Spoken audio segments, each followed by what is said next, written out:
And it really shows you how versatile the car is that it works. Now, you weren't just fluffing around. I can see you've got a modified motor in there. Yeah, it's a 6.5 turn, just to get going. Turn. Yep. Normally I run. Hi guys, Brett here from Hearns Hobbies, and today I've got Mat Jenkins in with us, and we're talking about the all-new BD11. This one's very special. This is Mat's car. This is the first one in the country to hit the track, and we wanted to do a summary video on it to talk through the build a little bit, how it went on track, and some of the really cool features. So Matt, let's pop the hood off and have a look. What have we got? What are we looking at here, mate? Alright, so obviously all new BD11. Yes. Beautiful new, obviously a new or different supplier for the carbon. Yes. So it's probably the first thing you really do notice about the new kit. Yes. Is it's a slightly different weave, and it's a very, very matte finish. I'm just going to come in here. I'm going to go a bit of zoom on that so we can really get into it. And here we go. And Matt is talking about the matte finish on the carbon fibre as opposed to the high gloss that we've had in the past. Now you can see that this one here's got a few battle scars on it, and that's exactly what you'd expect at today's racing. First run, yes. Yeah, done its first run. At Bendigo, yes. And now you built this as per the kit. As per instructions. The only addition we've got is the brace across the bulkheads at the front here. The tuning option? Yep. Yeah, so and we've got the tuning option packs that we can talk through. There. Yep. And you didn't really do that as a, I mean, you only had like 4 batteries or whatever for the day. For the day. You just built that out of... It made sense. Yeah, it did make sense, yeah. So probably at a practice day, it's a quick and easy 2 screws to take on and take off. Yep. I like a very direct car. Yep. So, very steery cars. This out of the box was just ballistic. The steering response was just incredible. Well, it's usually a good sign when the car out of the box is doing what it said. Yep. And really, I suppose, like the Bendigo track where you run it probably wasn't the track that it was designed around. No, really. definitely not. No. So we're talking ride heights at the rear 6.8, ride height at the front 6.5, which is really on the limit for the kit components. With the standard geometry and stuff. So back in the BD10 days, we'd actually put off-road ball stud ends on the shocks to actually give us the ride height and maintain some droop. Yep. Okay, so we're near the limit now. I probably wouldn't want to go much higher than where we are right now with the standard hardware. Standard hardware, yep. And the main reason you've done that, obviously, just because there's a few lumps and bumps on the track. Yeah, and look, they're in precarious spots. You know, high-speed sweeper. Most of those are gone now, but you're still stepping off old bitumen onto new bitumen, back onto old bitumen. So there's still some steps there, and it's under power. So and it really shows you how versatile the car is that it works. Now, you weren't just fluffing around. I can see you've got a modified motor in there. Yeah, it's a 6.5 turn, just to get going. Yep. Normally I run at Bendigo a 5.5 turn. Yep. But I just wanted something to ease the power on and probably understand the car a little bit more and the potential with the power delivery. Yep. Super smooth car. Super smooth car. Just really, the steering response I actually had to dial out. Yep. So first run, I'd actually reduced it to less than 40% dual rate. Yep. Just to get around the track for the first heat. I didn't have any time for any testing at all. Just put it on the track, ready for the first heat. Unfortunately, it wasn't enough to learn from one practice lap. Yeah, of course not. Just a warm-up lap. Warm-up lap, and didn't qualify well, but I didn't expect to do well for that meet. It's more of a test session. Well, yeah, to throw a car down in the heat of competition, even if it is club racing, it's a different mentality to just going out there and cutting laps. Yeah, you know what I mean? You're talking doing about 3 laps, coming in, making a small change, going back out, coming back in. You don't get that in racing. No. And you're talking about racing against people that have got cars that they've been working with for months. Yeah. All right, so I had no expectation going into this whatsoever as far as a race win or anything like that. It was more of a tune day for me, and I didn't know what to expect because it is a very, very different car from I guess a setup point of view. Even the spring rates that come standard on the car are different to the 10. I couldn't believe it. Did I read right that the rear spring rate is softer? Soft 2 to 2.3? Yep, somewhere there. That is something crazy. That is something like that we'd run on a front wheel drive. Yeah, you know what I mean? But and it's obviously because of the low centre of gravity that it really doesn't need. Yeah, and I think it has something to do with the longer arm too. So it pivots on the pivot ball right inside where I guess your pill block would have been. The wheel, on the inside screw mounting hole for the pill block. So they are considerably longer. which offers different leverage. Yep. So yeah, the first impression was very, very good. I certainly knew I had a car that I could just play with quite slowly and I guess get a tune for the day. I'm just going to try and bring that up to see if we can see into the new top deck arrangement at the back, but it's near impossible. That's fine.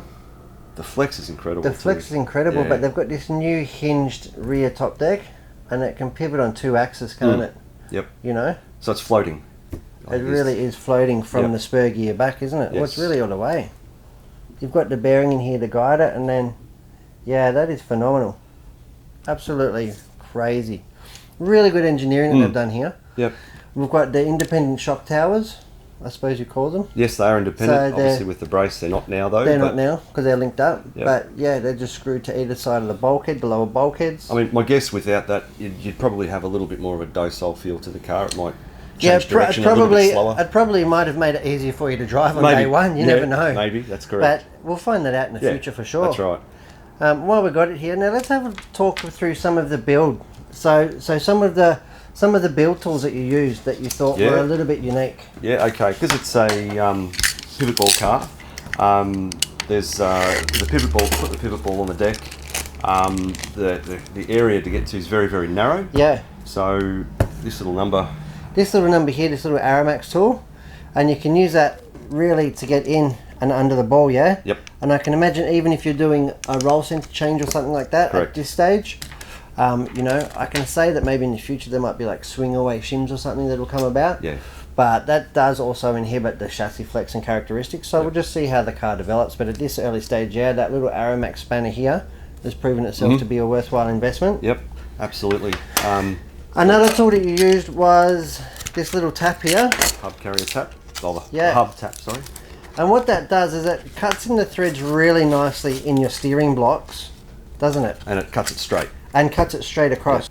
So this is a 3mm tap with a spigot bearing, I suppose you call it. Yep. A guide to make sure that it goes through the steering. I should have grabbed the steering knuckle. Yep. And gives you the correct geometry and a really nice thread. Yep. Instead of just jamming the ball end in there from the top. Because the ball's actually really easy to over tighten and strip the thread. Because obviously the hubs and the hub carriers are made from. They're a graphite version on this. Yeah, they're the hardened version, aren't they? Straight away. Yes. So you do have to pay attention, and a little tool like that can make it so you can feel where it tightens. That's right. You know, that's a problem when you're not really cutting threads with a tap, is that you're just sort of guessing where it goes tight. Yep. Where this here, when you cut a thread, you'll actually, when you do up the screw for the first time, you're just doing it up. And you'll feel it stop. It'll hit the end point. That's right. It'll hit the end point, and it's guaranteed to be straight. Yep. Now, some of the option parts that you haven't used on this car, but they are available, and what they've done is they've actually put them in as kits. So you can see here on the overhead we've got the B11 OP1. Now I'm going to go ahead and open that bad boy up and let's check it out. So I think there's 3 stages of options for this car at the moment. This is the OP1 kit, and it's got the alloy outdrives for the front spool. That's correct. That's a really common upgrade that people make. It's half the rotating mass. Half the rotating mass. Yep. Especially good for the stock racing classes and stuff. And people probably that don't crash quite as much as I do. Because being alloy, it's probably a little bit softer. It's probably a little bit more prone to damage. But for going fast, it's a definite benefit. Absolutely. And here we've got Teflon coated aluminium suspension balls. Yep, for the shock ends. For the 2 shock ends, upper and lower. And what that does is lowers weight because they're not steel. Yep. And the Teflon coating actually helps the shock action smoother. That's right, Smoother it's got less resistance. Just glides on there. Yep. So, and here we have the diff outdrives. Yep. So we've got 2 pairs of outdrives. And much the same again, half the weight. Much the same again, you'd expect. Half the weight again. And I think you're saving, I want to say 30 grams or 33 grams, something like that, when you change both of those things, which is a huge saving in your rotating mass. And again, we've got another packet of 4 balls. Remembering also too, the car is already very, very light. Is it? Yes. So the kit build is very, very light. Very light. Yes. So you use no option parts with this, and what did it come in? Was it 1270? 1270, yep. So 50 grams underweight. Correct. And that's with a full size or modified ULCG. Thick, and the heavy body as well. And the heavyweight body. Heavyweight body. Yeah, I'd definitely been eating that heavyweight body, mate. Yep. That'd be a definite addition on my car. There'd be no lightweight bodies there. Now here we have the BD11, the B11 Option 3 pack, and this is all titanium hardware, titanium and alloy hardware. Again, this is really for your ball ends, so it's about reducing some unsprung weight. Correct. We've got a complete set of ball ends for the car. And they're a little bit stronger too. And it looks to be here that we've got some alloy screws. So these would be to take out Top deck, I'd say. top deck and bulkheads, Yep. again in the effect of, can actually change the flex characteristics Correct. of the car. Yep. And also lowering that centre of gravity. Yes. Because you're moving more of the weight percentage down below Yep. the point of the centre of gravity. And as you know, every gram counts on the... Well, that's what they reckon, yeah. So, Absolutely. so that's a really cool little thing. Now, what else have you got over there? We've got some more tuning tools. Got some more tuning bits, yes, some roll bars. So, Because they're all new to the BD11. correct. So they're a totally different shape. Yep. They're not common front to rear, even though they do look Very similar. similar. They're not common front to rear. Yep. So the standard sway bar is the 2.2. Yep, so the point two. So obviously there we've got the 0.1 and the 0.3. Yep. And then we've front got and we've got all of them, and we've got the factory replacements for these in case you tweak them as well. Yep. So we've got the full range of tuning options available. Yep. We've already spoken about that carbon fibre front brace. Yes. Now the biggest talking point on this car, I suppose, is the arms. The arms. And I've got some here. You can grab one as well, Matt. Open it up, and let's have a look in there. We'll jump back onto the overhead. And I'll get this zoomed right in if I can. Oops. There we go. Yep. And have a look at that. It is really nice machining. I suppose initially, it's laser cut, and then it's machined. I don't know exactly how they get that such a fine finish on them. It's every surface is like profiled, isn't it? Yep. It's not just stripped back to the next layer. It's certainly got a router of some kind to get a depth plunge Yeah. like that into the carbon. And it is just beautifully machined. And now you got plastic inserts and shock mounts that bolt onto Correct. here. Yes. And you said it all fitted absolutely. As long as you trimmed all the parts. So there's some little tricks to actually getting this car built correctly. Yes. And that is that you take your time, number one. Yep. And you actually trial fit, because some of these parts get glued into the carbon arm. Yep. So it's important that before you use the super glue, is actually trial fit the part to make sure it fits the recess correctly and it doesn't sit proud or anything like that, because as soon as you hit the plastic part onto that bit of carbon, it's stuck there. It's stuck there for life. And the other little tip there for anyone building one of these in the near future would be to the instructions suggest you put the glue on the plastic part. Now these plastic parts are quite small. Yeah. All right, so you're trying to Going to glue your finger. it's going to glue to your finger. Yep. So use a really tiny tip on your glue bottle. On your nozzle. Yep, as small as you can, and honestly, just a tiny drop. If we can just sort of point out. Here we go. Point it out. Here. So if we can point out the area here, just a tiny little drop in that corner there. Or Yep. It's not really a corner; it's a radius, but where the two radiuses meet there, and then just give it a swirl around like Yep. this, and then drop your plastic part in. Drop your plastic part in. Yeah, and as I said, make sure you trial fit them first. Yep. Well, it is a precision machine. That's right. So it's not like the cars of old where you had to actually hand fit everything, but Yep. it does pay to know what you're doing, or to take your time, like That's you right. said, and just properly. Don't just build the car. Don't actually assemble it. That's properly, right, and read through the instructions and prepare a little bit ahead, especially with the arms. Once you've glued the part in, you actually Yep. have to put a fastener in as well. So when you put the fastener in, it actually pulls the plastic in a little bit harder. Yep. And you'll see some glue actually come out of the hole. So it's important you have a cloth handy as well to wipe that clean. But have your fastener ready to actually put in straight away. Yep. So that the glue doesn't set before the fastener's in. That Yep. way you'll get everything nice and flush, and the car will operate the way it's meant to. Yeah. Like you said, just take your time and do Yep. it, and yeah. I mean, I did build the car in a day, Yep. so that can be done. But it's very familiar to me. I mean, everything right. down the centre of this car is the same. The diff's the same, spool's the same.